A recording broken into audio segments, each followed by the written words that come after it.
kalazanao zairay verasi saotra ioby anao mandrakizay fa lehibe ireo fitahina nomenao anay fandresena me ferobena mindra asanatray irasi falankalazanao zairay verasi saotra ioby anao mandrakizay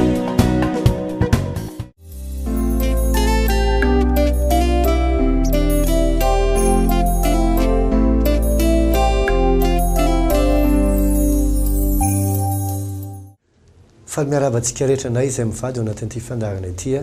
miarabanao manokana ny tenako bishop Patrick Andrianarivo avy amin'ny fiangonana Evangelique Shine. Fa miarabantsika koa ny tenako amin'ny ity Révérend Frère Andrianarivo miaraka aminao anatin'izao fandarana sondray inonay fa afinaritra indray ny fiarahantsika androany. Volana jontsika izao misasaka ny taona ary mandeha dia mandeha ny fotoana kanefa Andriamanitra koa vonona hiasa amin'ny fiainantsika tsirairay avy. Manana fotoana lehibe tsika amin'ity volana jona ity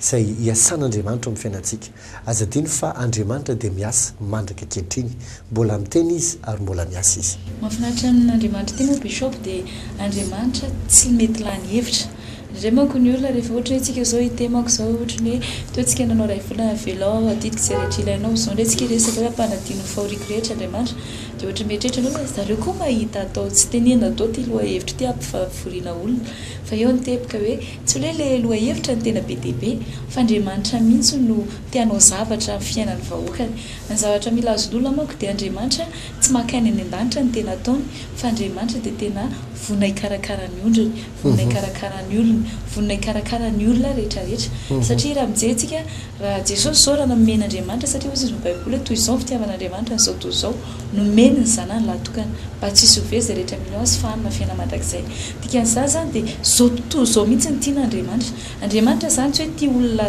zana fotsiny na tia ny am-piangonana fotsiny na hikarakara ny olona zay efa mivavaka amin'ny fotsiny fa zao tontolo zao mihitsy ny tian'Andriamanitra ary zay ny antony nanolorany zanany. Manana loha hevitra isika amin'ity volana jona ity izay resantsika isakariva ampanadinanao ny fahorianao rehetra izy. Izy io dia avy ao amin'ny Genesis toko 1:20 andininy 1:10 izay milaza hoe Andriamanitra efa nampanadino ahy ny fahoriako rehetra. Ary zay mino fa ao anatin'ity vanim-potoana ity ty volana jona ity dia tena ampanadino anao ny fahorianao rehetra Andriamanitra. Marina loatra satria Andriamanitra dia mbola afaka manamarina ny teniny io foana. Ny tenin'Andriamanitra moa zany hoe ny tenin'Andriamanitra tsy hoe kory ohatra ny tenintsika amin'ny resaka ohatr'izao. Raha mijerentsika amin'ny Baiboly dia ny teny dia tsy iza fa Andriamanitra ihany. Dikan'izany raha miova io teny io dia Andriamanitra mihitsy miova. Fa nefa ny Andriamanitra tsy miova masina hoe mandrakizay. Dikan'izany io teny io mbola afaka marinina satria io teny io tsy mety miova io mandrakizay. Raha ohatra manko miova io izay teniko anao teo dia miova daholo ny zavatra rehetra. Ary eto mahafinaritra satria raha toa Andriamanitra ny teny hoe afaka mampanadino fahorianao rehetra izy dia azo antoka fa ninona fahorianao ninona satria misy karazana fahoriana mety mahazo ny olona tsirairay avy. Misy sasany hitovizana, misy sasany mety angamba manampy kely ny sasany amin'ny sasany fa ny zava-dehibe dia ity ninona fahoriana ninona zany hoe na sarotra io na mora io na ohatrany ahoana mety abiany io na firy-taona mety efa teo aminao io Andriamanitra afaka manova an'izany ary araka ny teny hoe afaka mampanadino anao zany hoe mampitsahatra mihitsy an'izay tantara izay tsy toitsony afa ianao fa afaka mianao indray tantara vaovao. Loha hevitrisika faharoa isan-kalady indray izy ity indray dia fotoam-bavaka isan-kalady amin'ny fiangonana Shine rehetra era Madagasikara. Ny loha hevitra indray dia hoe ny vavaka sy ny fitahiana ary ny finoana izany. Ny antony dia satria ty taona ity dia nomen'Andriamanitra ho an'ny fiangonana Shine dia taona ny vavaka sy ny fitahiana ary ihany koa tsika hiresaka ao anatin'izay mikasika ny finoana. Zava-dehibe ny fahafantarantsika momba ny vavaka sy ny fitahian'Andriamanitra ary indrindrindrindra mikasika ny finoana ka manasantsika rehetra ho avy amin'izany. fa jerena le izy bishop ohatry ny famianao le fotoana rehetra na ny andavanandro na ny alahady ary ka aprisianay satria am'le andalahady ianao miresaka le Andriamanitra ampanadianao anao fahorianao rehetra fanampy be mihitsy hoe mba ahafahanao koa ao anatin'io alahady io mba mianatra momba ny vavaka finoana sy ny resaka fitahian'Andriamanitra izay azo lazaina hoe fameno ihany le izy ny tena marina satria sady ampanadiano anao izy aty mitanao izy aty misy olona moa ndraindray bishop anatin'ny fiainanao tsisy olona tsy mandalo fahoriana tokoa angambany amin'ny fiainana eny mety angambany azo lazaina mety misy olona teny za tsy nandalo fahoriana mihitsy za tsy nahatra mihitsy hatramin'izay ny ainako za tsy nijaly mihitsy hatrizay ny ainako tsy fantatra angamba mety isy olona afaka iteny izany ve na hoe mety isy ihany fa tsy ny olona rehetra angambany fa nitebika dia hoe misy olona indray adino tanteraka ary indraindray ao anatin'ny fahoriana maty ao anatin'ny fahoriana le fahoriana iny tsy netapitra mihitsy anaraba-tonga le fahoriana miara-maty tanina ary eo nitebika satria mino fa tsy voatery mio fiainana mety misy karazan-javatra izay tsy maintsy hatrehana fa tsy tokony mandrakizay ianao misy olona mantsy ohatrany mihitsy ohatrany hoe raha miresaka tsika ao anatin'ity ray volana ity dia misy miteny hoe possible ave zany ao anaty ray volana dia iova ny fiainako mazava ho azy tanao raha mijeritsika ohatra tamin'ny farantsika dia nresaka kely mikasika ny fiainanao misy rota fa rehefa avy maty ny vadiny Naomi sy ny zana amin'ny rahalahy nandao azy koa ny vinantovaviny anankiray dia ny vinantovaviny iray sisa dia rota niaraka taminy niala avy any amin'ny tany Moaba niverina tany amin'ny tany Israely raha niala tao amin'ny tany Moaba izy dia voalaza ny bokin'ny rota toko voalohany fa tena nanana be dia be mihitsy izy fa rehefa niverina izy dia tsy nanan-kinikinina zany hoe olona nanan-karena fa tena reraka ankehitriny ary tsy vitany hoe reraka hoe tsotsotra fa sady tsy niasa tsy manana antony ivelomana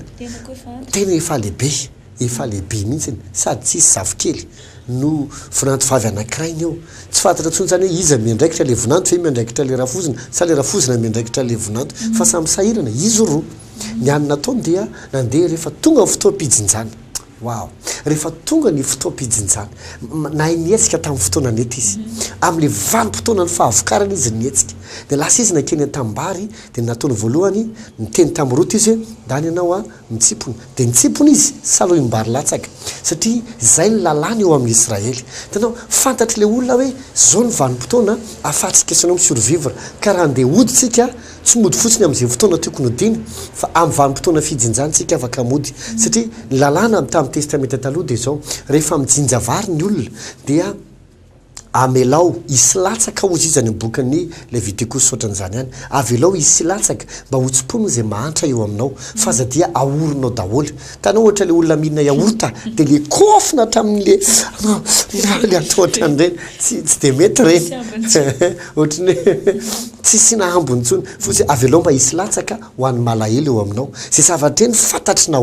Naomi dia vehivavy entratry mpanan-karena izy taloha dia fantany tsara hoe rehefa fotoam-pijinjana tsy maintsy mandatsaka kely mba ho an'le sahirana dia iny ny eritreretiny andaontsika hivelona fa tsy maintsy misy kelany iny dia lasa izy nandeha rehefa aveo dia niteny tamin'ny zanany dia lasa vinantovavy nandeha nitsindroka teny amin'ny tambarin'ny Boazy zay lehilahy mpanan-karena zay tsy iza fa avandry Naomi ihany dia teny izy no nitsindroka tsikelikely dia iny rehefa aveo nitontony dia nataony koba dia isan'andro farany-tsikadro Boazy rota dia ozy amelao tsikelikely andratsao misimisy mba ho anazy zany hoe tsy takatry ny sainy rota amin'io tsy malala hoe fa maninona ary nandatsahana misimisy ka no sainy fefa nisy resaka nandeha tany ambadika tany hoe izy mivehivavy iny iny le vinantovavy Naomi iny le vinantovavy le niaraka tamin'ny tany Moaba iny le vehivavy tsara toetra tsy nety nandao anazy andatsao misimisy izy satria avana ihany ry Naomi nisy fahitapo-ty nanomboka nandeha le zavatra ohatra nanomboka tamin'ny kely fa misy fahitapo ty misy olona mantsy ndray mietreritra hoe rehefa hiasa Andriamanitra tonga dia tena vola be ny menanao indray andro tonga dia tena tatatatata misy fotoana Andriamanitra manao an'izany fa tsy tonga izy dia manao an'izany ngeza be fa alefa ntsikelikely nefa anaty fotoana farany zay fony zavatra rehetra dia nitsindroka izy dia rehefa aveo nandatsahana misimisy dia mangetaito izy avelao izy sotro rano etsy dia farany amin'izay ny tonga hoany ny resaka hoe avelao koa izy ary sakafo aminareo mpiasako miakatra ihany le promotion ny mitombo ny vary nentina anody farany nanontany Naomi hoe fa taizy ianao ny nakavary dia izy teny amin'ny tambarina lehilahy zay tena fantatra ny Boazy zany ozy izy resaky ny sampanankarena tonga dia mifankalala hoe any amin'ny tambarindrianiny zany dia izy zao ataonao iny havana mahavotra antsika iny satria ny Israely tamin'izany raha ny tena izy tsy tokony manambady firene-kafa kanefa moa tamin'izany ny zanany nandenaka amin'ny Moaba izy mivady sy ny zanany dia tany nanambady tany dia zay iny mahavotra antsika iny dia zao izy nataonao dia nanorohevitra teo izy dia naraha le torohevitra dia fitiniko le tantara lavabe farany napakariny Boazy ho vadiny Rota pasinao an-tsaina ve zany zavatra any ohatrany hoe tao anaty le vanim-potoana ny fijinjana no nitrangany zany rehetrarehetra zany izy miverina vany ny eliny resaka momba azy fa reraka reny le mpanan-karena vizana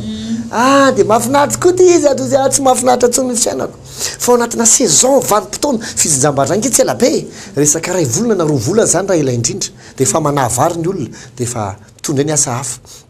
fa tao anatin'izay ray roa volana zay ny ovan'ny fiainany Naomi sy Rota ambanimbony ary voalazany ten'Andriamanitra fa nivady Rota sy Boaza rehefa aveo Naomi no taizany zaza lasa vinantony aza izy teo lasa rafozam-bavany Boazy izy ary lalana tamin'ny testamenta taloha dia tsy maintsy manaja ray aman-dreny Boazy no zany zany niverina nanana fiainana tsara koa izy teo i Naomi sady voata Naomi no voata Rota nady vady Boazy tena hoe nampionan'Andriamanitra ny tisy ny manina ao anatina vanim-potoana anankiray ka le fahoriany rehetra zay natonga azy ny teny hoe ataovy hoe marany anarako fa azo atao hoe Naomi tsofa efa mangidy ny fiainako lasa nahafinaritra azy natsoina hoe Naomi ka ao anatin'ity volana jona ty ihany koa mety ozy na ahoana ny ovan'ny fiainako ao anaty ray volana fa raha zao fiainako zao tony dia tena tsy haiko tsony hoe inona ny mbola azo atao mety tsy fantatro mety tsy voatery olona 4 akory ianao mety 4 tsy haiko koa zay manaraka zao fandaran'izao mety tena anatina problème anatosa be mahatsiravina mihitsy ianao zay tena mampite hitsoka ary mampite hamony tena mihitsy mety anatina korotana raha-tokantrano mety efa ela nitady zanaka fa tsy mahazo dokotera miteny hoe mety impuissant vadinao dokotera miteny hoe tsisy olana reo fa dia tsy hay mihitsy manena tsy miteraka mety bedabe ny zavatra lazain'ny olona sy mpitsabona sy ny namany mandro matonga anao mieritreritra hoe tena sy tafavoaka tsony fa ty vanim-potoana ny volana jona ty amadika ny tantaranao Andriamanitra ty ihany moa manamarika fa isaky ny alantsika manana fotoana bishop etsy amin'ny raiky sasiritsy Andohanalakely misy dirana 4 ny maraina misy amin'ny 9 maraina misy amin'ny 7 sasany maraina misy amin'ny 7 maraina misy amin'ny 10 sasany maraina afaka tonga ianao amin'ny ora mety aminao ary raha tonga ianao te hamonjy an'izy rehetrarehetra dia afaka tonga koa ianao misy ny atoandro ao amin'ny ray sasany raha toa ianao tia teny vahiny dia misy amin'ny ray sasany ao amin'ny raiky zao ary amin'ny ray sasany eo amin'ny fiangonana ao amin'ny ritsa eo ihany koa ary ny ariva ny miracle spécial zay anisan'ny be mpakafy izy io bishop dia amin'ny rora sasany tongava mananjara amin'izany be mpakafy satria maro ny olona nahita fiovanana ka maro ny olona dia nahita fiovanana atao anatin'io miracle spécial io isaky ny ariva amin'ny rora sasany raha tsy chaîne Tanjobato ianao dia misy eny maraina ihany koa amin'ny 9 ora sasany dia efa manomboka ny fotoana eny dia misy koa fidirana amin'ny 9 sasany misy amin'ny 10 ora sasany ariva koa misy fotoana eny amin'ny 2 ora sasany zay antsoina ihany koa hoe miracle spécial tongava mananjara io tonga miteny bishop tena marina ndray ny olona mamefa ohatrany hoe tsiny amin'Andriamanitra ny amin'ny fahoriana ny amin'ny fiainana tonga ohatrany hoe mety hoe todradrano dia Andriamanitra izy tonga ny fahoriana fa ahoana mihitsy Andriamanitra maty ny zanany nalaina Andriamanitra ohatrany hoe rehefa fahoriana dia Andriamanitra daholo ny anton'le rehetrarehetra fa nefa mamela teny ianao Andriamanitra tsy hoe kory hoe responsable amin'ny fahorianao rehetrarehetra fa izy koa nefa na eo koa ny fahorianao rehetra dia afaka manovanao sy mitanao ary manafaka anao amin'ny fahorianao rehetra ny tena marina ny fiainanao io na dia be fahoriana azy ianao mbola azo ovaina io nge mamela teny an'ity tsy haiko hoe mavesatra ve ty teneniko ity fa raha matoa ny olona anankiray sahirana ka tsy mety miova fiainana dia mety izy mihitsy misafidy ohatr'izay dia mety hitana hoe ka tsy fidiny anako sy fidiny anafy enjary fa io araka le tegna toe Andriamanitra afaka manova ny fiainanao dikan'izany fanapa-kevitra fotsiny ilainao hitodika amin'Andriamanitra hamelan'Andriamanitra sy ny teny hiasa ny fiainanao dia afaka miova io dikan'izany tsisy tokony antony hampahorinao tena ao anatin'ny fahoriana maharitra raha toa afaka Andriamanitra afaka novan'io zavatra io fa eo no ilaina fanetretena satria misy olona moa ndraindray eo koa le amin'ny boky tsy mieritreritra hoe andrasika aloha fa za manana dia atao daholo ny rehetrarehetra mandram-pahatonga anazy efa tapidala-karrière zay mieritreritra ohatra mila an'Andriamanitra ihany amin'ny farankay fa fotoana zao hitodianao an'Andriamanitra satria Andriamanitra tsy mandatsy izy fa vonanampy ianao tongava mananjara arak'izay azonao atao fa tsy afaka ny tsy ho zany fiainana fetifety farany manana boky kely tsika isan'andro mahafinaritra izy ty dia boky izay nisoratany amin'ny vady boky kely dévotion isan'andro izy ty zany hoe misy tenin'Andriamanitra isan'andro misy lohahevitra de misy fampahirezana de misy vaky baiboly isan'andro hoe ohatra hoe ny bokyny mpanjaka voalohany zao ny vakitsika dia mitoy any amin'ny bokyny tantara indray rehefa aveo a sy namany a dia misy vavaka sy fampahirezana isan'andro efa misokatra ny Shine Distribution Network eondravangy ambony eny ambran fiangonana Shine raha avenondravangy fihavana tonga de midina ohatran'le mahitsy be iny a makany andravangy de trano mavomavo be a misy lavarangana maitsomaitso a etage anankitelo io a eo amin'ny akavanao raha avany ambony raha vaty amin'ny épidorné miakatra de avaty amin'ny akavia zany de vao miakatra kely ianao a amin'ny akavia indray zany raha vaty ambany miakatra avo be io de eo amin'ny fariny ambany io mihitsy a efa misokatra misy boky be da be ao a misy CD be da be ao a na toritena fampianarana na hira misy na koa cadeau kely be da be ao a ho avy ny fête des pères a dia efa misy cadeau kely be da be fanomanao a fa me cadeau sotran'izany a tongava mba manjifa reo boky sy CD a zay mety ilainao a ho fampandrosoana ny fiainam-pananao ya mariana fa efa volana jona moa zany iny isan'andro mahafinaritra iny ary mahafinaritra anatin'izy io bishop misy karazana boky a zay tsy soratantsika ihany fa misy boky mpanompon'Andriamanitra zay asoanao koa tsy izay mivady rery fa misy mpanompon'Andriamanitra zay manana fahasoavana manokana hanampy be anao koa manana boky ao eny ary zay fandarantsika fa dia samy tomba fahasoavana veloma tamiko